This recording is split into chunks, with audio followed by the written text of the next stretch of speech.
want to chat to everybody and tell us where you all are dialing in from, then use the chat. Let me remind you first of our house rules. You're welcome and encouraged to share your comments and questions, but please make sure that you maintain a respectful and positive communication, and remember not to share any personal or sensitive information. Please note that harmful, violent, or inappropriate comments will not be tolerated. We will deactivate the chat briefly at the beginning and at the end of the session so we can post some links of interest. To begin with, I'd like to thank our supporting partners, the Teaching Touch and Twinkle Argentina, and you will find the links in the chat to their excellent content. As well as our partners, our goal is to continue providing teachers of English with useful insights, tools and resources that can be put into practice in their classrooms. Today, we are discussing how to motivate learners of English in the classroom, and we have three fantastic speakers to give us their insights, who I will now briefly introduce. The first, Susan Hilliard, is former deputy of the Special Needs Department of Camden Court Comprehensive, UK, and also former coordinator of English in Action, training 20 teachers to teach English through drama in special education in Buenos Aires. Presently, she's founder and director of Shelter, Susan Hilliard's English Language Teachers Academy, and a freelance consultant for EMI and drama with the British Council in China. Welcome, Susan. Eugenia Del Osa is a graduate EFL teacher and teacher trainer specialized in early years drama and special education. She designs teacher development courses and presents them locally and internationally. She coordinates groups of teachers in different educational contexts and leads the diploma in teaching EFL to young learners at Universidad de Morón. She's passionate about teaching in innovative ways. Welcome, Eugenia. Thank you. And last but not least, Karina Zhu has a master's degree in applied linguistics and TESOL. She has taught business English classes at international companies, and she's also taught general English to young learners. She's been a speaker at TEFL, TESOL conferences, and developed content for teacher training courses. Karina joined Bridge Education in 2003 in Buenos Aires as the head IDELT trainer, and is currently a Bridge tutor and academic trainer at Bridge English Center in Santiago de Chile. Hello, Karina. Hi, Graham. Thank you very much. So now, without further ado, let's move on to our first presentation, which is by Susan Hilliard. Susan, over to you. Thank you very much. I'm going to share my screen so that we can start straight away.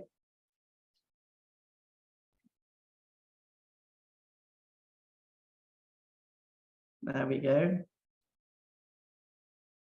And I'll put it on presentation. Hello, everybody. So pleased to see you here. We have quite a number of people in the audience. So what I would like you to do is to take a look at the screen and to note that I am going to talk about what makes learners tick today. I'm going to be asking you lots of questions. So what I would very much like you to do is to answer the questions in the chat box whenever you can. How do you feel? Look at these screen beans and write something in the chat to tell me how you're feeling, because I can't actually see you, so I can't see your faces. And our questions for today, and you can already answer these in the chat box if you would like to. How are your students different after the pandemic? What does tick mean? What makes you tick in a webinar? What makes your learners tick at school? We know what makes them tick outside school, but how do we make them tick inside school? How do you create tick-making situations And what do you need to plan for? What theories can guide you? And how do you manage all that? I'm just going to have a look at the chat box and see, oh, people are excited. That's nice. People are glad. People are motivated. Oh, that's great. Lovely. I like it. So let's move on, because I'm very aware of the little time that we all have. Do your research in your context. Ask yourself these questions. What makes your learners smile and laugh? A lot of learning comes out of laughter. What gets and keeps your learners' attention? You need them to be attending. What gets your learners excited? And what are your learners' favorite things to do in school? What do your learners work hard at doing without you having to push them? What brings out the best in your learners? What gets your learners to try new things? What do your learners choose to do most often when you give them a choice? And I hope you do give them choices. Please remember that babies were born to learn. And we were all babies once, and we all learned a lot. But then we went to school, and school said, sit down, sit still, don't speak. So remember that babies learned to do everything by running around, jumping about, shouting a lot, speaking a lot, and that's how they learned the most in the first 3 years of life than they ever learned after that. So they were not born to be taught. Let them all play, no matter how old they are. I'm going to talk to you today about 2 packages that I have combined in my 50 years of teaching. I hate to admit it, but it's true. And I have taught in many different countries, as many of you know. And I have found that these 2 packages serve my purpose.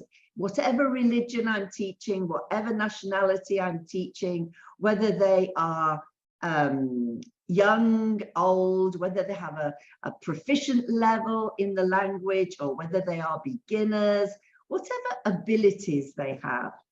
So please remember that we should always teach through touch, sight, hearing, smell, and taste. We tend to rely on speaking and having them listening. So let's change that. Let's bring in other senses to what we are doing. And if we use multi-sensory education, you will make them tick. You will make them engaged. You will make them have the joy of learning, and you will challenge them. And then the spice.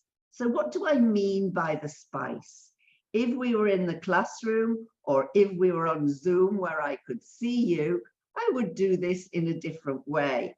But what I would like you all to do is to take your pointing finger, and I would like you to draw a big S in the air while you're sitting down. And I would like you to airstream it. This is called airstreaming.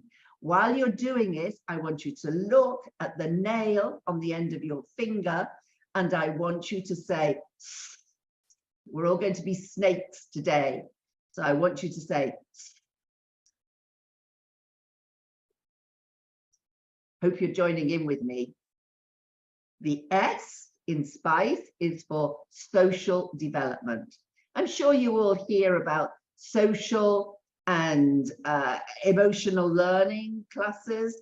Well, we've already got that in our classes because we use the SPICE. Now we're going to do P.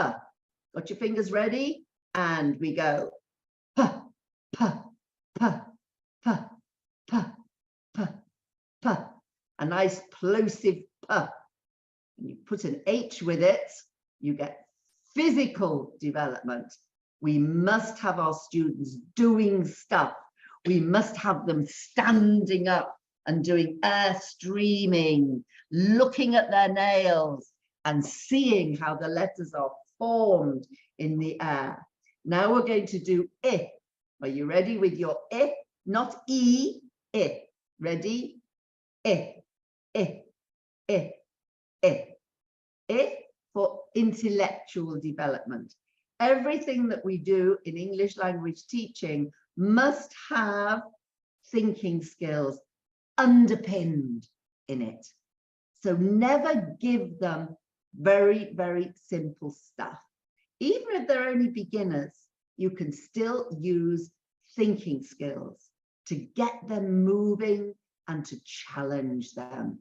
Now we're going to do K. Ready with your pointing finger, looking at your nail, please. We're going to do K, K, K, K, K, K. You're going to see the shape in the air. K for creative development. Every single class you do must have something creative, unusual, different, novel, because then they learn. They learn through doing different things in their maybe boring routine. And now we're going to do E, and we're going to say E, E, E, E. Ready with me? And go. E, E, E, E, E, E, E, E. E for emotional development. We must move them and have them moving, and have them moved inside, in their hearts, in their souls. So they go out of the lesson thinking, wow, I learned something. That was great. So let's see if we can do this through strategies. I'm not moving on. Make them tick by what you plan and what you do. Look at the faces of these students. Look at how they are engaged. Look at how they are involved with each other, working through the spice. So let's do a first exercise, which is a visualization, but it's a visualization with visuals and hands-on. So take in a box full of chocolates, because you may have some students in your classes who are aphasics, and that means that they don't have a mind's eye. I'm learning about this at the moment. So we teach them, these are the chocolates. Look at the box, look at the shape of the box, look at the shape of the chocolates inside. And we're going to do a little poem or chant together, but we're going to do the actions that go with it. So, a box of chocolates. Hip, hip, hooray! A box full of chocolates is my prize today. Triangles and circles, rectangles and squares. The box into my tummy. Chocolates, yummy, yummy, yummy. And then when they have learned that, and they have learned to do the actions that go with it, then of course you have to hand out the chocolates. So you have to decide to prepare that before you go in. So everything is about preparation, thinking. What makes them happy? What makes them happy? I'm sorry, I've gone wrong. I've gone the wrong way. Those of you who know me know that I do this very often. Okay, now, if you'd like to write in the chat box, this is something for your secondary students. I've tried to make a variety. So give them the stem, I am here too. And I would like you to write in the chat box, whichever one you choose. You can extend the stem, add to the stem as yourself. Why are you here? on this earth, not in this webinar. We know why you're here in this webinar, but why are you here on this earth? I am here too. So ask them to complete the STEM. They could choose another character from history, or they could choose an object. I once did one about an iron during the pandemic, which was definitely here to make my life a misery. And so you can decide what you're going to say, what persona you're going to take on, what object you're going to take on. And in my experience, the older students have found this quite exciting. And now we're going to look at how we can write a senses mix-up poem. If you remember, I said to you at the beginning, please remember to do multi-sensory work with them. We have already done some. We've done some listening, we've done some actions, we've done some physical work, we've done some kinesthetic work, we've done some thinking work. So ask your students, how does creativity smell? If you could write in the chat box, that would be great. And then, how does success sound? How does self-esteem feel? How does confidence taste? And how does autonomy, what does autonomy look like? And what does achievement feel like? Put your answers in the box, and there you have your poem. You then ask them to go away and add to it, take away from it, add all the little words that they need, and they don't have to rhyme, and they make up a senses poem. Okay, lovely. Success sounds like a trumpet. Ooh, I love it. That's absolutely fantastic. What a great idea. And now you're going to have your witch's hat on. Hope you can see it. And you're going to take your wand. Ooh, you can't really see my witch's hat because I've got my virtual screen on, but never mind. I've got my witch's hat on, just like the witch in the picture. And I want you to repeat with me, please. I touch my nose, I touch my ear, and abracadabra. Everybody is a lion here. Let me see you being a lion. And then you take videos or photos and you put them in your blog. They can be anything you like. Ask the students for ideas. Everybody is an elephant. Everybody is eating a giant hamburger. Everybody is jumping up and down. What else can you think of? Ask your students. They will have great ideas. And then tell your partner through actions only, what do you love to do in your spare time? Something that makes you angry, an embarrassing moment, a strange dream you had, what a bully looks like, what a victim looks like. So we're using mine. And the walls or the desks have ears. I'll take my witch's hat off now. Ask your students to walk around the room, listening to the walls, listening to the stories of the walls. The walls really do have ears. So do the desks. Ask them to rest on their desk and listen to the stories those desks have experienced. And then ask them to tell you or write their stories down. It could be either way. So what have we been doing?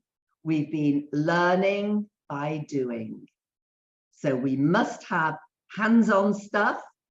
We must do something for students to learn something. not just tell them about the language or do drills with them. We have to have them doing something which goes with the spice. So interaction with people, text, realia, images, sound, video. They must be thinking, they must be feeling, they must be moving, they must be responding, and they must be creating. So then we get them ticking because they experience involvement, engagement, responsibility, and they choose because you give them choice. And learn lots of action songs for your little ones. I'm going to do this with you very quickly.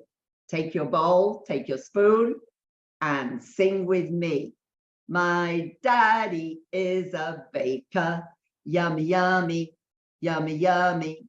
My mummy is a dentist, ah, ah, ah, ah, ah, ah. My sister is a show-off, honky ponky, honky ponky. My brother is a cowboy, turn around, touch the ground, and bang. I don't know if your school will allow you to do that. You may have to change it to yahoo! Sometimes schools don't allow it. So look at personal interests and situational interests. What new activity can you include? What do you know already that interests your students? So I'd like to thank you all for listening, for joining in, I hope. So if you would like to learn anything else with me, you can come to my shelter, my Susan Hilliard's English Language Teachers Academy, and you can join it here on eltsusanhilliard.com. So thanks to the British Council Argentina, thank you, thank you, thank you. And thanks to you, all the participants who have been here today and have been sending me such nice messages. I'm now going to have time to read them. So thank you, Graham. I'll now stop sharing and I'll pass over to you. Thank you very much, Susan. That was great. Lots of great ideas there and wonderful songs. I'm just a little bit disappointed that the chocolates aren't real. Oh, I'm sorry. Here they are. A lot of people in the chat, I think, are the same as well. But never mind. We can't have real chocolates in a virtual presentation.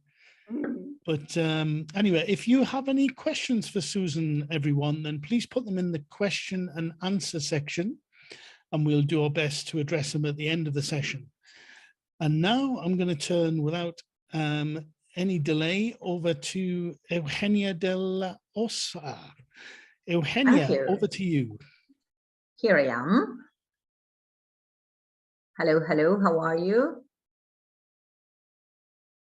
Here we are. Hi, everyone. Thank you for inviting me to be part of this event once again. I am very happy to be here to share the floor with these great speakers. And I have been looking through the list of participants, and I could see lots of names that I already know, people I have worked with, people I do work with now, lots of other teachers and colleagues. So thank you very much for being there. I am very happy to share this presentation with you because this is what I basically believe in for teaching, for the moment we step into a class. And this is something I learned through my teaching experience. And we're going to talk about brain-friendly tips to energize our classes. So here we go. So this is today's agenda. We will talk a little bit about me. I will tell you who I am. And then we will talk about brain-friendly teaching, brain breaks as allies, and the brain-friendly lesson itself.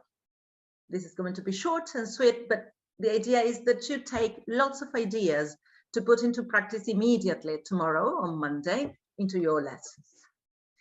So this is me, and I chose a heart because I am very passionate as regards teaching, and this was the idea, to show you in a different way a little bit about myself.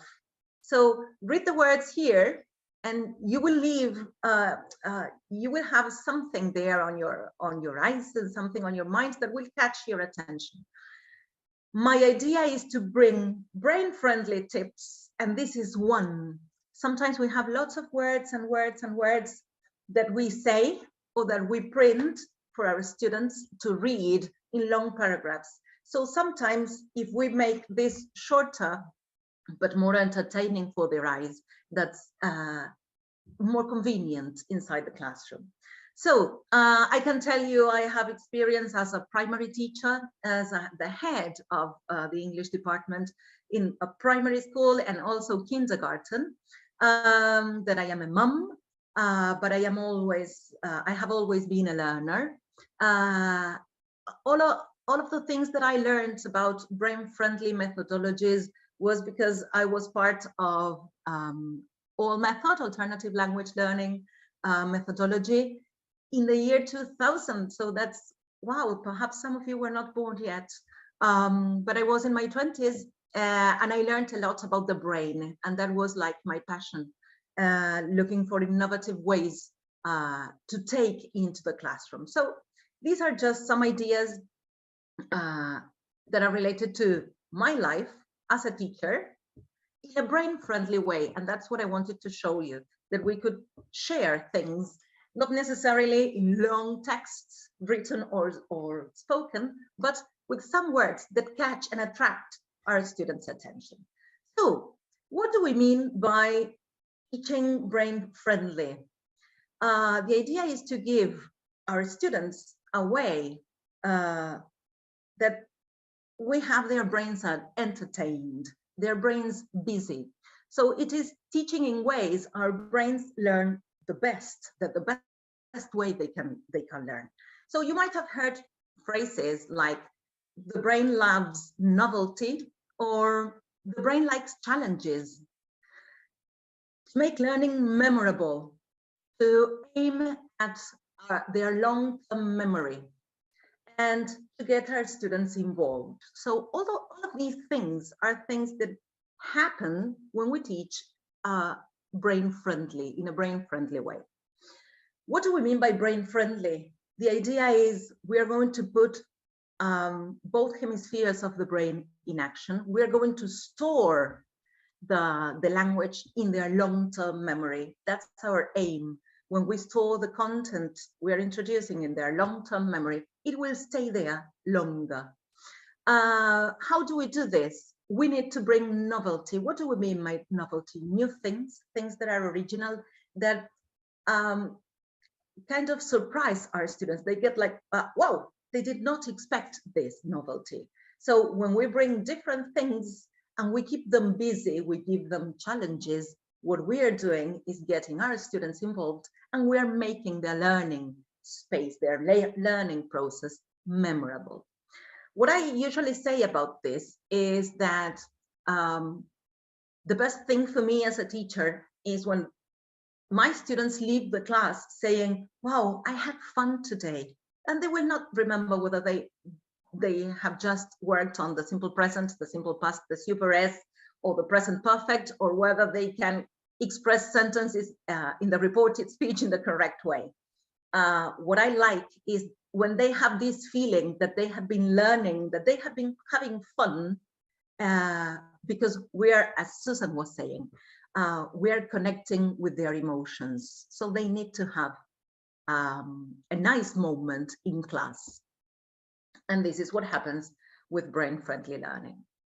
So the thing is, where to start? Okay, you said, okay, brain-friendly. Okay, and what is it that I can do? There are simple things and simple steps we can follow to start incorporating different ideas on brain-friendly learning.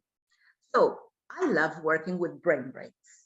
And if you have ever been in any of my webinars or sessions or talks, I usually like playing with the right hand on the nose and the left hand on the ear, on the ear, and we swap. And so that's a challenge for the brain. So we can look for different brain breaks, different brain gym activities that will give the brain this idea of, oh, I need to connect with something different from the typical language classroom.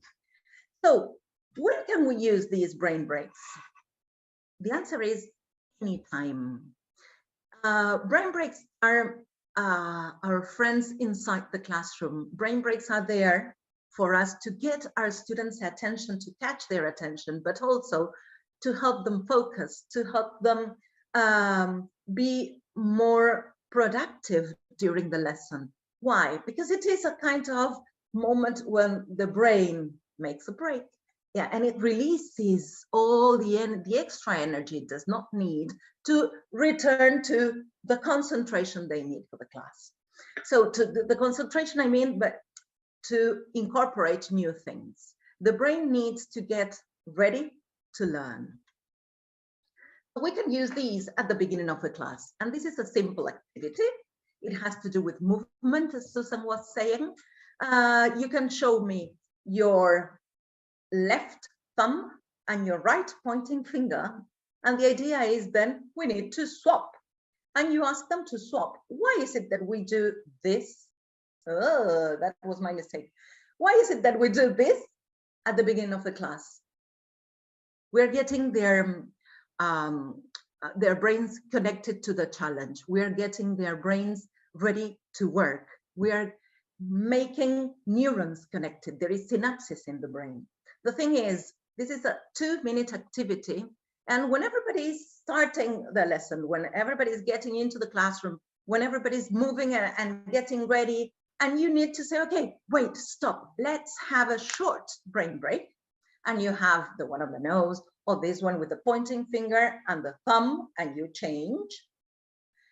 And this requires some effort for our brains. The brains are getting ready, and that connection we have, that synapses we produce inside the brain is what we need for our students to get connected to what is to come. Apart from that, you will see that the atmosphere in the classroom will feel different, because they will start laughing, they will start trying and saying, oh, I can't do this, it's very difficult, it is challenging, how come I cannot do it? And the atmosphere is a nice atmosphere, and no matter their age, whether they are 6 or 65, they will follow this activity and they will have fun. So if you want to Google for brain gym activities, you will find many of these. Remember, it needs to be a challenge for their brains, because this activity, this brain gym, that I touch my nose and my ear and I swap from one to the other, I have done this for more than 20 years. It's not a challenge. This one is new to me, so I need to think about it. So my brain is getting ready to learn more. So start your class at the beginning of the lesson with a brain break activity, a brain gym activity, to get your students' brain connected to challenge. Now, it can be part of your routine. If you make this part of your routine, your students will know that we start this way with some kind of challenge for the brain. And this might change, because we can have a different kind of challenge. And taking into account that our students' learning styles, if you work with young learners or even with adults, you can bring any of these challenges. You can ask them to analyze this challenge related to maths or physics, and to answer this question, which glass will fill up first? So what we are doing is connecting our students' interests, challenges in a 2-minute activity, which is very short, and you're getting them engaged in what is to come. The idea is you're making this brain friendly, because some of your students might be interested in physics, some others in math, some others in language, and you are combining all of these skills together. you can talk about this and work on critical thinking. How come? Why is it that you think this one is going to be filled up first than the other? So there is some discussion. And again, it is a 2-3 minute activity with authentic material. What happens with the following one? Perhaps you are familiar with the image where you have to read the colors according to the color and not the word. This is a more complex brain gym activity because you have to read the shape and the color you can see, but not the words. So I can say red circle, blue square, yellow diamond, and I can't see the other one. I think it's a blue triangle. And what about reading the word? Which is easier for you? So you can change the task with your students and always making their brain connect in a different way. Again, these brain breaks can be used at the very beginning of the lesson. They are short and sweet. And for me, they have lots of advantages. The first advantage is that if you put this as part of your routine, you will always start your lessons or they will always start your lessons in a good mood because they will be doing something that they enjoy a lot.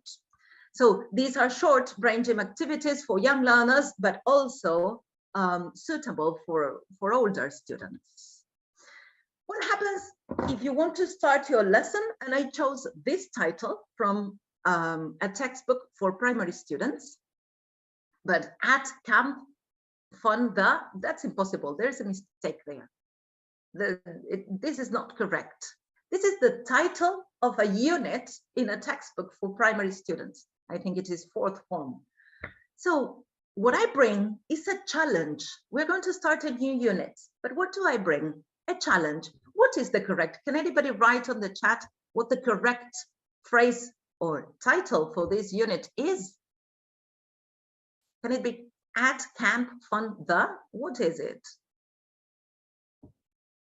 Fun at the camp, very good. It's fun at the camp. That's it.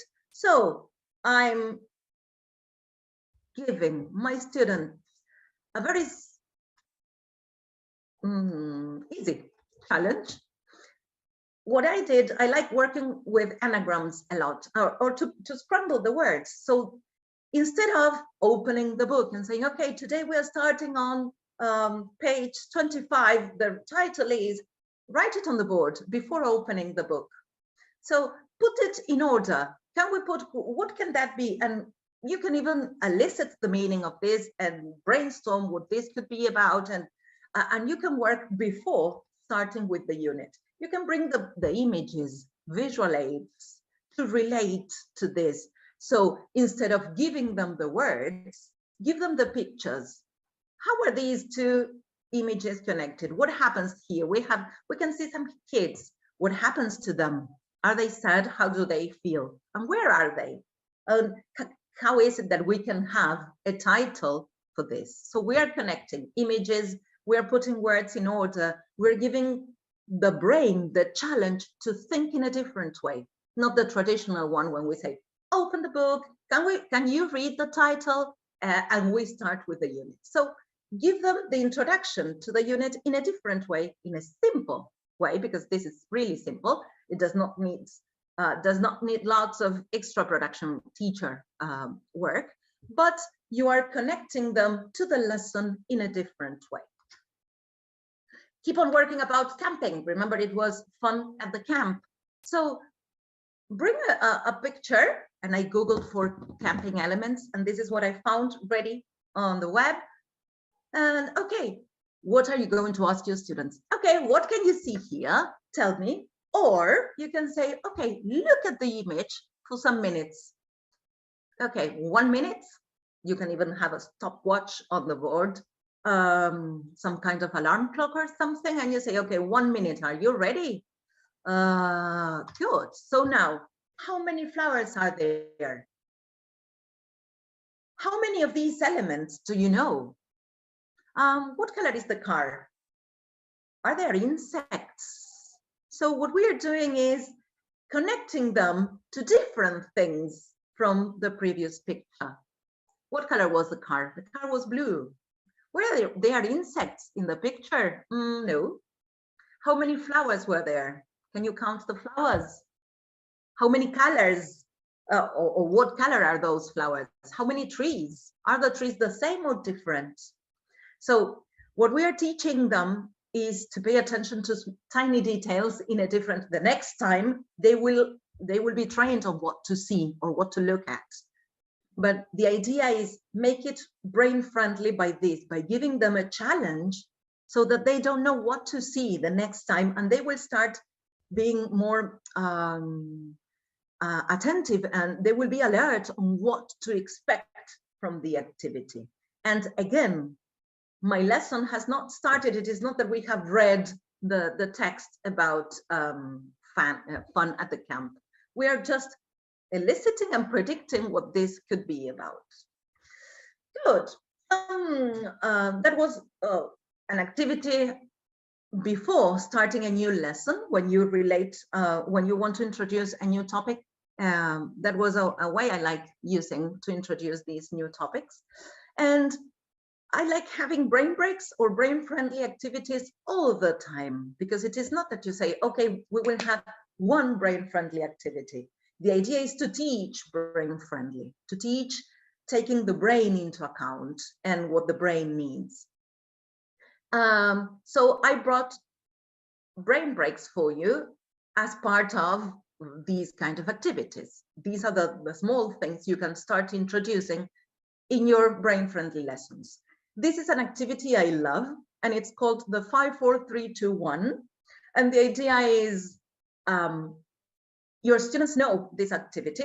It is the 5-4-3-2-1, but you will always change the task till the moment they will suggest ideas for this activity, because it goes like this: 5, find 5 blue objects. So the idea is just whatever you are doing, there is a trick here. The blue is in red, so they need to pay attention.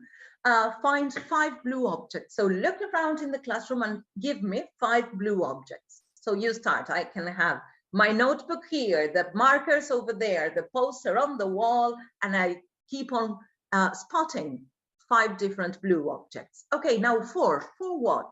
Holding hands with 4 friends. Hold hands quickly. So this is something short and sweet again. So you give them different tasks. Movement, jump 3 times. So everybody stands up and jumps 3 times. Stretch twice. Okay, 1 and twice. Good, there we go. 2 times. And 1, recite 1 tongue twister. In this case, we look for 1 tongue twister. In general, in my classes, I can have posters on the wall, so they choose 1 and they read it, they recite it. The idea is 5, 4, 3, 2, 1. Next class, you say, okay, 5, 4, 3, 2, 1. And I can give the task to Susan. Susan, can you give me 5? 5 what? 5, I don't know, jump 5 times. Okay, and then I can ask Karina. Karina, 4. 4 what?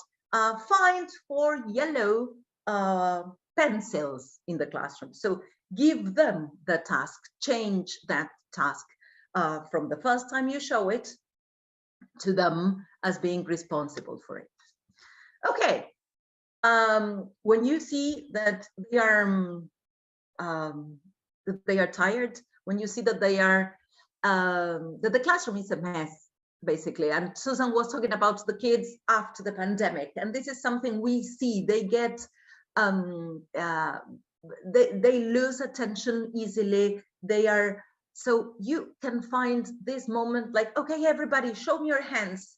Come on, shake, shake, shake your hand, get ready and show me your hand. And let's do some breathing activities. And breathing has to do with the brain, giving oxygen to the brain and calming them down. So we can go like in, you breathe in, you breathe out, you breathe in, you breathe out, you breathe in, you breathe out, you breathe in, you breathe out, you breathe in, and you breathe out. So inhale and exhale, and you get them connected to this calmness you need to keep on working. And it is okay to stop to breathe, to invite them to breathe, and then to keep on working. So this is what we talked about today.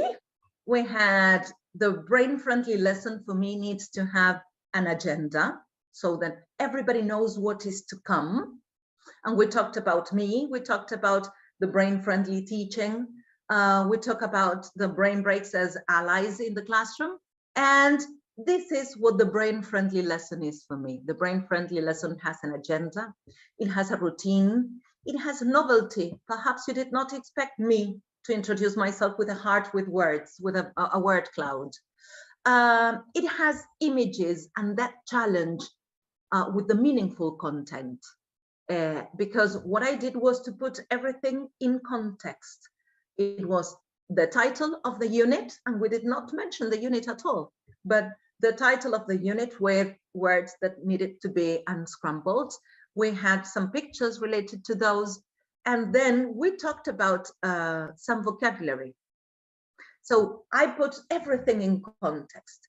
TPR, we need to move, and in the 5, 4, 3, 2, 1, we had some movement included. But there are two things.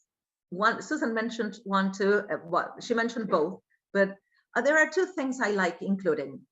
Music, because our musical ear is always there and needs to be trained for our language class, and choice. So in order to have some music, I brought a tongue twister, which is how much wood would a woodchuck chuck if a woodchuck could chuck wood? And we have a log there, some wood, and the woodchuck. But in order to make music together and to work on choice, I will ask you to choose one movement different from mine to work on the word wood. So I will tap my desk and I will say how much, but when I say wood, I will snap my fingers. How much wood would a woodchuck chuck if that was all the stuff I had on the desk? How much wood would a woodchuck chuck if a woodchuck could chuck wood? So I'm giving you choice. Instead of snapping your fingers, it could be clapping your hands or standing up, or I don't know, nodding your head or shaking your head. But the idea is, let's make music together. Let's incorporate music. The brain loves music. And whenever we put music and rhythm to language, it stays and it travels to the long-term memory. It's very much simpler to incorporate language if it is sung, if it is repeated, if it has a pattern to follow. So that was the 2 points that were missing, music and choice, from all the things that I need in my brain-friendly lesson. This is just like the tip of the iceberg, because there's lots of information about brain-friendly teaching and brain-friendly learning. And if you would like to receive the presentation, the PDF of this presentation, you can scan this QR code and download it from my Instagram account. Thank you very much. Thank you for the hearts and the hands and the clapping hands and everything I can see there. Thank you very much, Eugenia, for a very brain-friendly presentation. Thank you. Very interesting insights. I'm sure that people would love to hear more about, and so I urge people to download the presentation. Okay, So I'll stop sharing now. Thank you. Once again, so everybody, that you can go on. Thank you for your questions. If anyone else has any questions for Eugenia or any of our panelists, please put them in the Q&A section, and we will ask them once we've finished our final presentation. And first, though, let's turn things over to Karina for our third presentation. Over to you, Karina. Okay, hi everyone. Thank you for being here, and a very special thank you to the British Council and to Graham for the invitation. I am the teacher experience manager at Bridge, and I'm a tutor and a TEFL trainer. I'm going to share my screen with my presentation as well. Okay. There it is. So what is Bridge? I said that I work for Bridge. Well, Bridge is an international organization. We are dedicated to English teacher training with a community of over 100,000 English teachers in 140 different countries. So we have resources, courses, online events, and one of our divisions also specializes in corporate language training, and it's in South America. It's in Chile. Graham already introduced me. A little bit more about myself. I have a master's in applied linguistics from the University of Portsmouth. I was an IDOL trainer, TEFL tutor, and I've been working for Bridge since 2003. These presentations were really great. I enjoyed them so much, and I heard many interesting things. However, these were all about motivating children, maybe teenagers. I'm going to talk a little bit more about adults now because we specialize in business courses. So I'm going to be focusing a little bit more about business English classes and how to motivate those learners, which is also kind of a challenge, right? Because business English, let's face it, it's boring. It's very boring. Our students get bored, we get bored. The fact is that it often involves such specific vocab and formal communication styles that are so less engaging than playing games and standing up and singing songs. And also, it's hard to see the practical value or the personal connection to the content that you're teaching. The materials are monotonous, it's repetitive. The register that we use is always formal, stiff, rigid.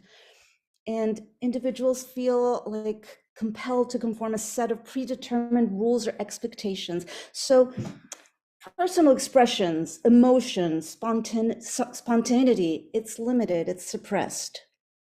And this whole seminar is about motivation. There's a lot to be said about motivating students. But is it only students? Do we only need to motivate students? Are the students the only ones that get bored? What happens when teachers get bored? We become less engaged. We just start like losing interest. We lose motivation as well. And how does this impact on our students' learning process? What does everyone think? You can write some things in the chat box. What happens when we get bored? I have a couple of ideas. An uninspiring class, disinterested teacher. This lowers the whole energy level. It dampens our students' enthusiasm for learning. When we're bored, what ends up happening is we rely on traditional teaching methods. Let's complete this exercise. Let's answer this question. Let's open our books, page 23, exercise 2. And then we wait for them to complete. It's repetitive, it's lecture style instruction. We're less likely to explore new strategies, implement new technology, use innovative approaches. A diverse learning experience increases creative thinking, problem solving, and creativity. So what happens is we're missing a great opportunity to explore 21st century skills. Everybody's heard about 21st century skills. They're like so popular these days, but it's so important. When we're bored, we become less and less creative. This leads to a negative classroom atmosphere. It reduces the connection with our students. It reduces trust and support. Students start feeling less comfortable to participate. Of course, this in turn increases our boredom even more. It becomes a whole vicious cycle that's really difficult to get away from. When students start perceiving their teacher as disinterested, it undermines their own motivation to learn even more. If students consistently experience unengaging and uninteresting lessons, they may develop a negative attitude towards education in general. I just hate English. I don't like this. I'm not good at this. So the idea for today is to present some activities that will make classes fun for your students but fun for you as well. It should be fun for teachers. Activities should always be motivating for teachers as well, because this leads to a whole set of other emotions that that will be happening in class, like more creativity, more problem solving, more practical thinking. So the first activity that I'm going to share with everybody is Call My Bluff. This is a very popular game. And the idea of Call My Bluff is it works great if you want to teach vocab, if you want to teach pronunciation. It could be adapted with group classes, one-on-one. The idea is, let's say that you're working on vocab, you present a word and 3 definitions, or a word and 3 different ways to pronounce that word. So one is right, the others are wrong, and students will have to guess which one it is. So I chose a word that was it's a very uncommon word. I did not know this word even existed. So this is the word I chose for this game. So we all, to make sure that at least most of us, does anybody know this word? Is anybody familiar with this word? Yes, no? Chat box? Oh, there's one person that said yes. Zaida said yes. Oh my God. Okay. And Luciana also said yes. Okay, I had never heard of this word either. So what I'm going to do first is give you 3 ways to pronounce this word. Only one is correct. So the first one would be petrichor, petrichor, or petrichor. So 1, 2, or 3, which one do you think is the correct pronunciation of this word? We still don't know what it means, but who? Everybody says number 2. I saw a 3, 1. Okay, let's see. Yeah, number 2 is correct. It's a petrichor. And what is that? Is it something pleasant or something unpleasant?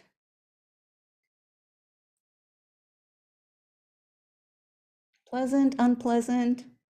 Unpleasant is the feeling of seeing a word, you have no idea what it is and having to guess, right? Pleasant. Okay, let's see. Yes, it is.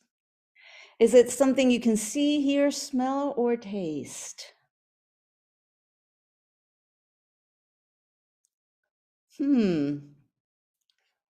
Taste, hear, smell. Most people are saying smell.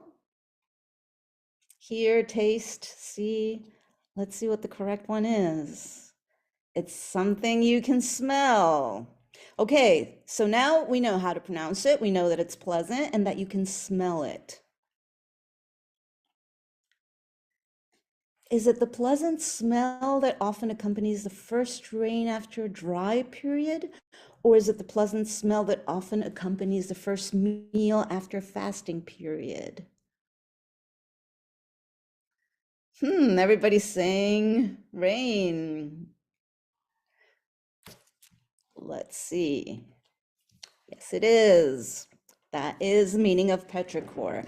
So the idea is you can use words, of course, words that are related to the topic you're using and everything, and play this game with them. Find a couple of different varieties of definitions, pronunciations. It could be to introduce a word or to review a word. Maybe students do know this word because you just introduced it a couple of minutes ago and you just want to review.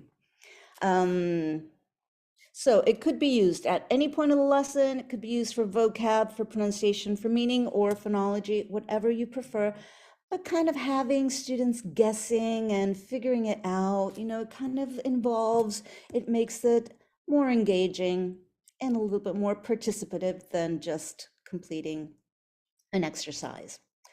The next game I wanted to share with you is a negotiating game. This is an awesome game to practice the first conditional, and the first conditional in a business environment, because there is a lot of negotiation in business.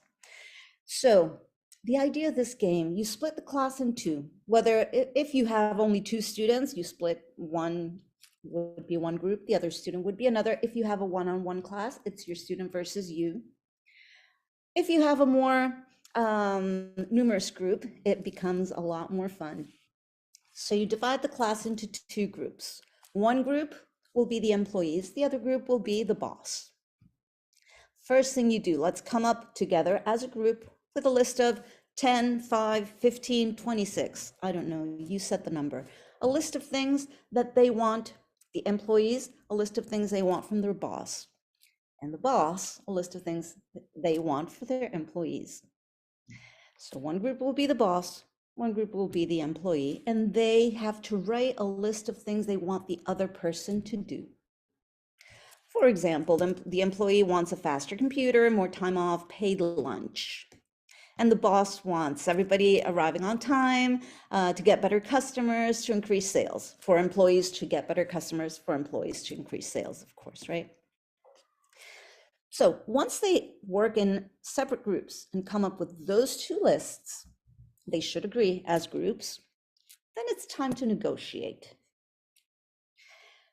Once the list is complete, the first group says the first thing on their list. The other group will agree. Yeah, okay, I'll give you that.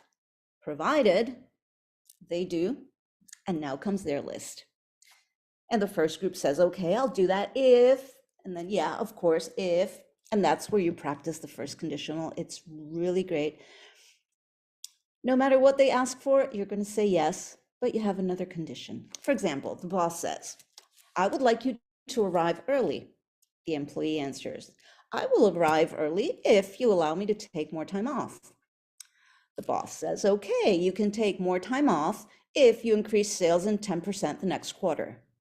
Okay, I will increase sales 10% next quarter if, and that's how the game continues. You can even make it a little bit more complex, including varieties of the first conditionals, such as words like provided, as long as, unless, and all the other variations that we have with the first conditional. This is something that could be used as negotiation with these topics when we are working with business English. But this game could also be adapted for general English, for children, for anything. I tried in a class the same game with a group being the husband and the other group being the wife. So stereotype husband and wife situations. What I want my hubby to do, take out the garbage, take the kids to school, clean the bathroom, etc. What does hubby want? Well, I want the house cleaned. I want, like, stereotypical. It's okay. We're in a fun and mocking environment. So I even encourage them to become stereotypical, because then the negotiation is hilarious. So yeah, I'll take out the garbage if you take the kids to school. Okay, I'll take the kids to school if you pick them up. Okay, I'll pick them up if you, and that's how the game continues. It's really lots of fun. This game is, it works in all levels, all kind of environments. Even if they don't learn, if they have never seen the first conditional, you can have them using the first conditional too, because they will just focus on negotiating and winning. So they get their attention off the language structure and everything becomes more fun. Next game is the expert game. I called it the expert game because I knew it with a word that I'm not going to use here in this seminar. But the idea is you choose a topic. It could be marketing if it's business, marketing, IT, any topic. The idea is try to get a topic that the students have no idea what it's about. So if you choose marketing, you choose that for the IT expert and give the IT topic to the marketing expert. The idea is choose a topic that students are not familiar with. But this time they're going to pretend that they're the experts in that topic. So everybody else in the group will start asking questions to the expert. But of course, the expert will have to sound convincing. They will have to start answering those questions about IT, marketing, or whatever topic that you assign to that student. Make it convincing enough, and they have to answer immediately, no matter what. They have to say something and respond as if they knew about it. They have to make up the information. Yeah, marketing is a great strategy because it allows you to listen to music while you're driving. Yeah, that's what marketing is, isn't it? Everybody agrees with me. I have a PhD in marketing from, so yeah, I know about marketing and listening to music while you're driving. This is the most important thing you need to learn. So if you're saying it convinced enough, and try to convince others that what you're saying is actually true, no matter what you answer. It's really a very fun moment. Students should be encouraged to become very, very creative with their answers. Try to say things that are completely disconnected to the topic. We're just having fun. It's not an activity to show how much you know about something. It's just an activity to have fun. So they become the experts in something that they are not experts at. Of course, they have no idea what it's about, so they can be creative. They can start making up situations and enjoy that class. Okay, so this is a little bit the three games that I had prepared for you. What I have right now is a surprise. I also said that I work for Bridge, and we have teacher training courses. And for anybody at this webinar watching this, there's a promo code if you want to sign up for any of the courses, or if anybody wants to contact me at any of, you can email me or send me a WhatsApp message. And if you want to join and sign up for one of these courses, we have a 10% discount for everybody that wants to sign up using this promo code. So thank you very much for this presentation and for the opportunity to share this with you. And now I will leave you back to Graham, and we'll go over the questions for all three of us. Thank you, Graham. Thank you very much, Karina, for a very creative presenticore of a presentation. Okay, I'm calling you bluff. I made that word up, but I can almost smell a pleasant smell of learning after our brains have been engaged with yours and our other two presentations. That, and I can also almost taste Susan's chocolates as well, which, you know, you set me off to Susan. I'm going to have to go and get some chocolates later. But now we've heard from our amazing speakers, let's go to the Q&A, the question and answer session. You still have time, everybody. If you want to add questions in the Q&A section, we have around 20 minutes for our panelists to answer the questions. I'm going to go back to some of the first questions that were asked, and they're about your presentation, Susan, and then I'll jump forward. But the first question that was asked was by Carolina Vidal, and Carolina asks, how do you deal with shy students? That's a great question, and it's one that all my teachers ask me. How do you deal with shy students? Well, I think most of you know that I'm a trained educational dramatist, and so I never ever go into the classroom imagining that they are going to be shy. I always imagine that they're going to rise to my expectations and that they're going to join in, because I believe it's motivating. So I expect them to believe it's motivating. And I'm sure Eugenia will agree with me on this one, that most of our shy students are shy only at the beginning. And then they realize that it opens up all their channels of learning, which haven't been opened up before in English language teaching. And they begin to realize that they can join in, maybe for the first time ever in the classroom. And in my experience, which as you know is very long in many different countries with many different nationalities, I always find that the shy learners are the ones who blossom. The shy learners are the ones who amaze you. But if you don't do it, you will never be amazed. So the important thing is just do it, just try it, and then you will be convinced. If you don't dare try it, then you'll never help them to blossom. And this is part of our job, I think, to give them confidence first, fluency second, accuracy third. I know that's a different way round from the way most people do it, but I find that if I can give them the confidence to join in, then I am really teaching them the language as communication. And they have never let me down up to now. So go ahead, try it. Thank you very much. Thank you, Susan. Eugenia, there's a question about the number of brain breaks that you would recommend for a 40-minute class, and that's Guadalupe Rochetti asked that question. Okay, I think my first answer to that question would be as many as you need, but you cannot have one brain break after the other for 40 minutes running. So the idea is you can have in between activities, you can start your lesson with one brain break. That would be to get them connected to the beginning of the lesson, because this is part of your routine.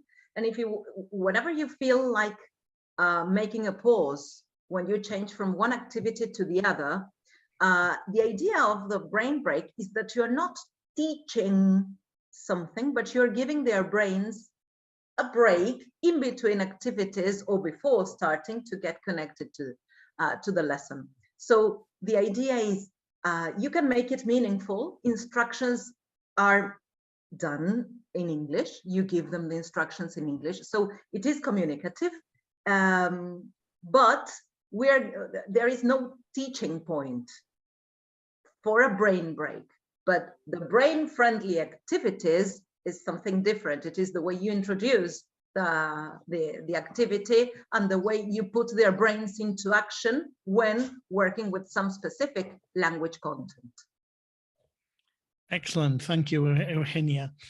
And I think this is a question for you, Karina. It's the last question that was asked actually by, well, one of the last questions that was asked by Patricia Pass. And she asks about groups of adults. It's similar to the question that Susan answered, but I'll ask you to comment on it. Some groups of adults are very self-aware of themselves and they don't like improvising or having fun. How do you go about approaching that type of student? Yeah, I was reading that question while Susan was answering the previous one, and I said, this is the same idea, you know. Yeah. I've had groups of students that were like, I need to learn grammar, teach me grammar, because that's the only way I'm gonna learn.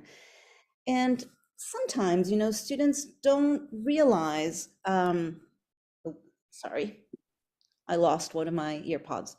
Sometimes students don't realize what it is that will actually help them. And they feel that if a class is fun, they're not learning. In order to be academic, a class needs to be dry, serious. That's like very typical. And you start learning once you like implement maybe one game, like, yeah, okay, let's do exercises. Let's be serious. Let's be stiff. Let's be academic. But hey, let's do this for 5 minutes and then we'll go back to the academic. And once they start seeing that they can enjoy and learn, that idea of not enjoying fun activities just goes away. Because the thing is, we're not doing activities, we're not playing games in class because they're fun and because we want to like laugh. No, we're playing games because there is a grammar point there that we want to practice. There is a lexical set that we want to show our students and that we want to use in context. So when they get the idea that actually the game has a linguistic aim, then they realize that the same learning can happen while they're having fun, and it doesn't have to be boring, stiff, and academic for learning to take place. In fact, most learning takes place when it's not boring, stiff, and academic. When we relax, when we take away the affective filters that Stephen Krashen talked about so much. So there's a lot more that can happen when we relax and enjoy. And we need to start showing our students that this is important. So when I get students that want like very academic, okay, let's slowly try to sneak in some games in there. And then they're the ones that are asking for it. It happens. It's a very good point. Thank you, Karina. Another question for Susan now. Susan, again, it sounds like we have a few teachers of adults in the audience today. How can I engage adults in multi-sensory activities, especially taste and smell? Asks Veronica Vitali. Okay, Veronica. I have taught adults many, many times in my life, although I must say to you that my passion has lain with teenagers. I've been mainly involved in teaching high school in Singapore, in Saudi Arabia, in Spain, and here in Argentina. But I've also done primary teaching and kindergarten teaching. So I've had the whole range. And what I find is that you can include multisensory teaching in whatever you're doing. So I'm not saying change the whole thing that you're doing. I'm saying keep the text, change the task. So that what you do with them, as Karina said, is not the boring stuff, not the grammar stuff all the time. Maybe you can do a mini grammar lesson, but then you have to change the task. And so with adults, you can include the gustatory sense by asking them to bring in stuff to make. Teach them how to make sandwiches, teach them how to make a fruit salad, and you do all the chopping and all the vocabulary with them so that they can learn how to express it. Because I think it's very important, well, for me at least, it's very important that they learn to express themselves. So I don't go entirely along with Stephen Krashen when he says comprehensible input is the most important thing. I think it is important, but I also believe that, as Meryl Swain from the Oise Institute in Canada says, comprehensible output is equally important. So if your students can't show you that they are learning and show the other people in the class that they are learning, then you may not have taught them it. So we need the comprehensible input and the comprehensible output. In terms of smelling, you can think of lots of activities to do by bringing in perfumes, by comparing perfumes, by bringing in sugus, which are sweets we have here in Argentina, and letting them choose a flavor and then explain to everybody what it tastes like, what it sounds like, what it feels like. So you include all the senses, even within the taste sense. So we use metaphor a lot, especially with teenagers and adults. And I think you don't have to always use the sense of smell and the sense of taste, because those are the most difficult. But the idea that I gave you, mixing up the senses to write a poem, is just that, in fact. It's mixing up the senses and using it as a metaphor. So I hope that helps you. Thank you, Veronica. Thanks to you too. Thank you, Susan. And Eugenia, I don't know if you have any other ideas about this other than the ones that you have already shared with us. But Ana Venegas asks about brain breaks for teenagers, or brain activities for teenagers. Do you have any that particularly work well for teenagers that you haven't already shared with us? Teenagers love brain breaks. Teenagers love being challenged, and they start bringing their own ideas into the class. I have worked with teenagers for quite a long time, and they loved working with brain breaks. Any cross-lateral movement is great for them. So when you ask them, but there are many activities and they are easy to Google.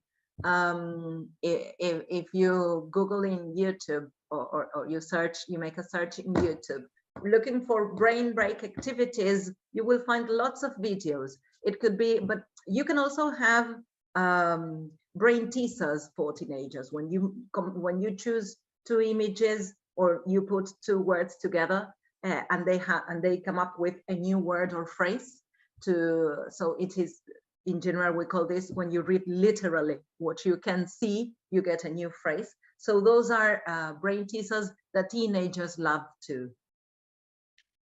But they are easy. They are easy to Google. They are easy to find on the web. Excellent. Thank you. The important thing is to give them a try, because you can have long lists, but if you do not put them into action, you need to put them into action. Exactly. And Karina, I'm going to ask you this question, which is all about mixed ability classes. What about mixed ability classes and what you were presenting? How would you approach the activities that you shared with us in a different way, for example, with mixed ability classes?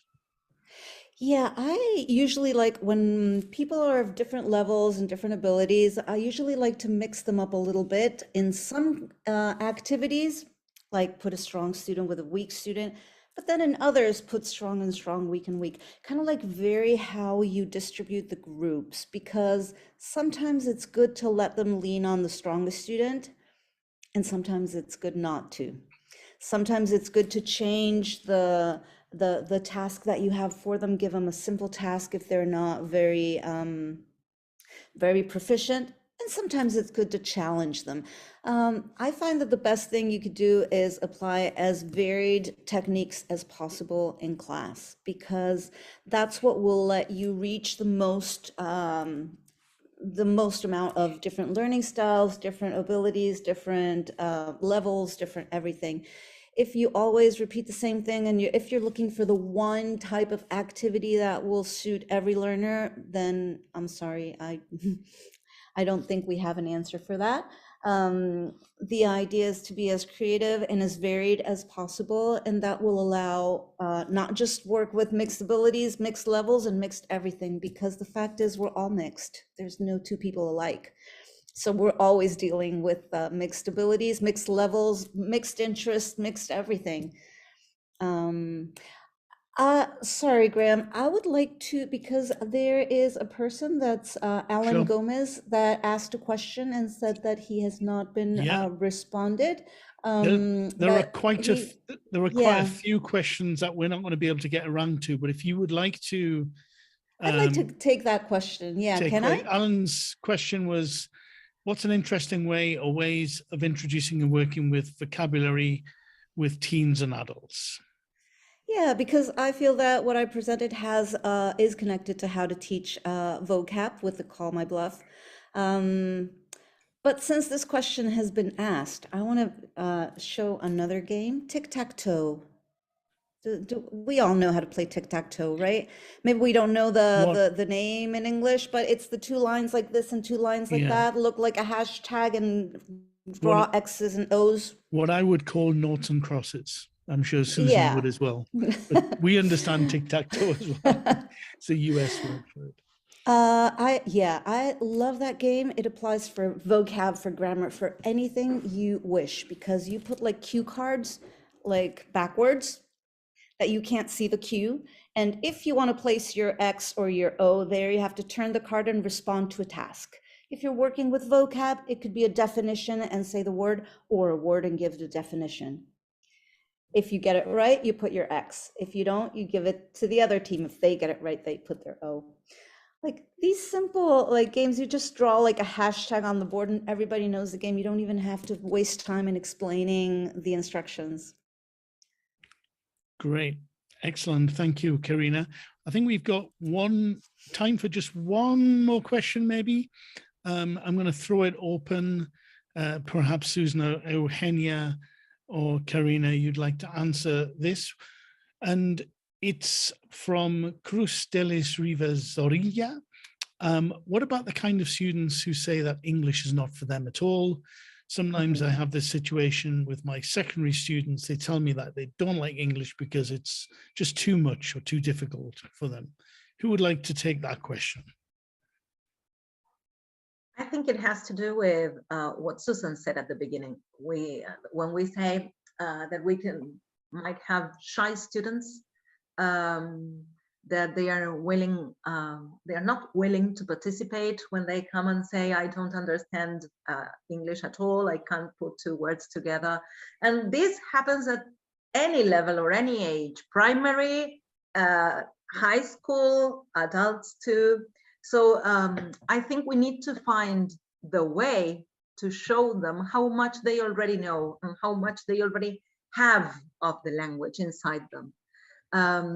I have a special activity I play with a balloon. It's a special ball that you put a balloon inside, you inflate it so you can throw it and it's really safe. And we play this idea of making it brain friendly, because we throw the balloon, the ball up in the air, you toss it in the air, and you have to say something as you toss it. So I usually go like, I'm Eugenia, I throw it again. I have one, wait. Yeah. This was not planned, you see, but I'm Eugenia, I'm 47, I'm from Padua, I'm happy, I'm a teacher. So I'm giving you 5 sentences with the verb to be in the first person. The idea is when you give your students an activity where they are challenged to say something, of course you are modeling this all the time. I gave you 5 sentences about my life, about myself, and the pattern was I am. Then you practice this once with the name, then with the age. You are prompting this on the board or on the screen. The idea is that by the end of the 5 sentences, they will be able to say 5 things about themselves. And then you can make it communicative, because if you are in a face-to-face class, you ask them to start walking around. When the music stops and where you tell them, you clap your hands, they have to bump one into the other and say, hello, I'm Euge, and you will say, I'm Graham. Oh, I'm 47, and you will say, I'm 25. I'm happy to. So you're making it communicative. They need, I think that all our learners can participate if we model everything as teachers and we invite them politely and not pushing them into doing it. But I think we need to trust them first of all. Thank you very much, Eugenia, and I'm very flattered you think I'm 25. You Yes, could you double are, that and add some more, and you would. Then that's more like it. But thank you very much. So, unfortunately, everybody, we have run out of time. Let me thank again our 3 fabulous speakers for having joined us and for all of your wonderful ideas and great presentations. A huge thanks also to all of our participants. Please remember to complete the attendance survey, which a link of which is in the chat. And I'm going to ask Victoria to share it again once everybody said thanks, to make it easier to find.